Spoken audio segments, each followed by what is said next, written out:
Most of the players I know don't want to experiment or try something new in the game. It's like they're just following pro players or whoever else they see on top of the game, like the leaders and points. But I will tell you that experimenting and exploring is an excellent attribute you can have as a player. It is a good thing to try something new so you can find some comfort heroes to add up in your bag. And for today's video, we'll talk about the most underrated offlaner, Kaja. Exploring or trying something new doesn't need to be a hero that is out of the meta or the ones that are just too weak. Using different heroes that are out of the usual heroes is also an example of that. And it can improve you as a player because of one main reason. First, you will have a big pool of heroes that you can use and not stick to the few heroes that you commonly use. It is an advantage to have many heroes you can be comfortable to use because there will be times that your comfort heroes will be banned or will be picked by your teammates or by your enemies. In addition to that, you will have the confidence to be flexible in any role and can adjust to the game.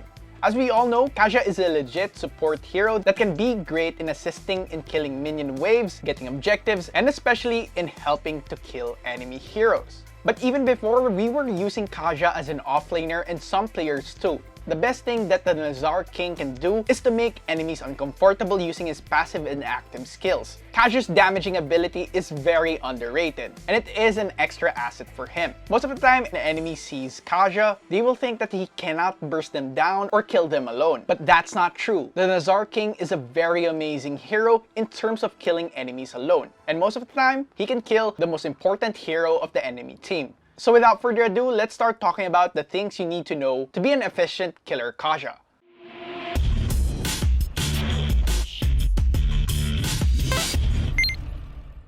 First, for the preparations. I suggest that you should choose the Magic Emblem configuration. It consists of mastery for the additional cooldown reduction to spam your skills more often and to use your ultimate skill much more. Also get the observation so you could gain extra magic penetration for durable enemies. And lastly, choose magic worship as your talent. So whenever you deal damage to the enemies greater than 7% of their max HP, they will suffer 3 times of burn and it has a cooldown of 12 seconds. And for the spells, you must choose Flicker spell to catch enemies by surprise or escape possible ambushes. The Flicker spell is fixed for Kaja because it is beneficial to him to reach out the priority targets of the enemies. And now for his item builds. The first item is the Magic Shoes. This item will help you have cooldown reduction to harass enemies to make it difficult for them in the lane. Next is Calamity Reaper. This item will surely improve your damaging and killing ability. It also grants you extra 70 points of magic power, 100 points of mana, 6% of mana regeneration, and another 10% cooldown reduction. All these stats are a must for Kaja, especially the mana regeneration and the cooldown reduction. But aside from the massive stats, this item has a passive effect that every time you use a skill, your next basic attack will deal additional true damage as much as 120% of your magic power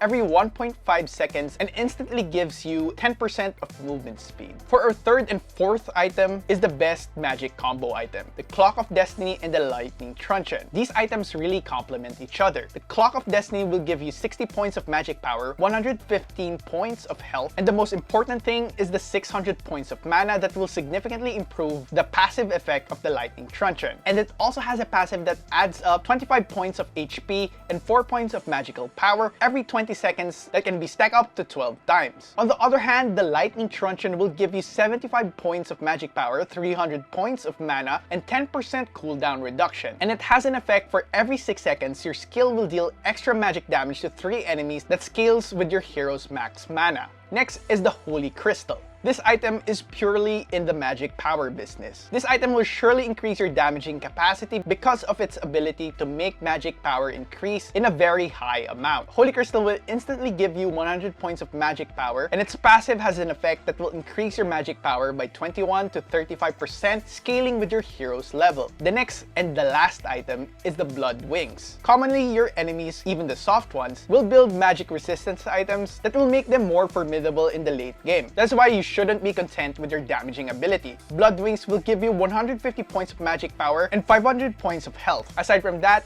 this item makes you much more durable in the late game because of its passive that will add 1.5 HP for every 1 point of magic power that you have.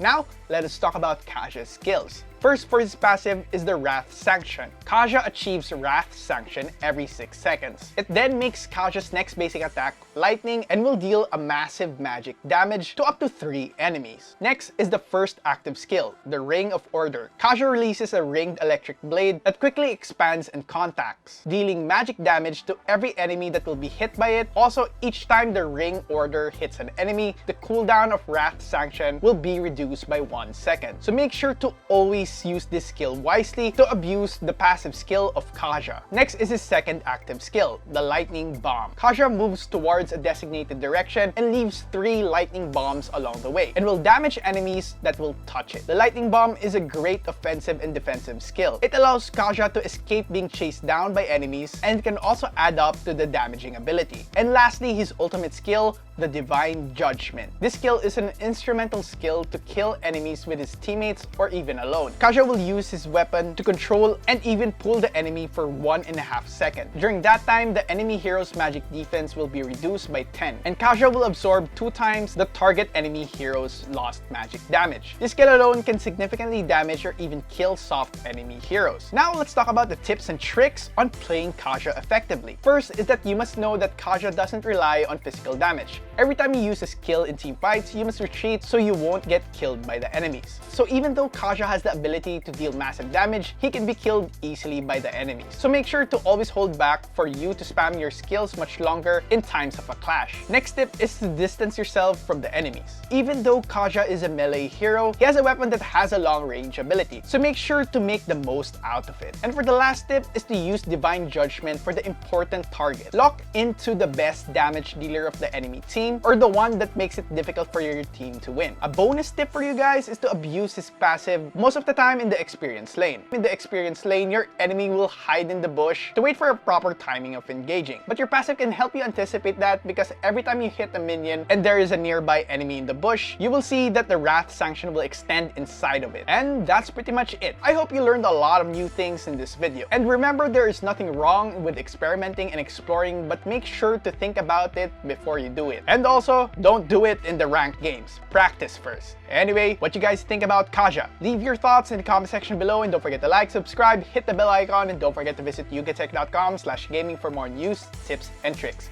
It's your boy Enzo, and stay safe.